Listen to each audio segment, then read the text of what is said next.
Apakah kita sudah merdeka? Belum.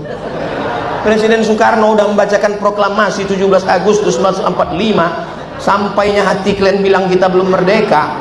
Berdarah-darah mereka memerdekakan negeri ini. Meninggal si Singamangaraja 12 ditembak oleh Belanda bagaimana itu. Enak pula kalian bilang Indonesia ini belum merdeka. Orang Aceh dipancung sama Belanda, sama Tengku Umar, dibuang seorang perempuan bernama Cut Nyak Din ke Sumedang. Jahatnya.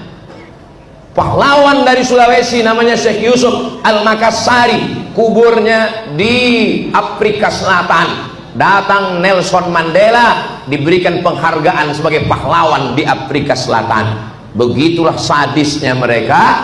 Akhirnya negara ini merdeka karena teriakan Allahu Akbar.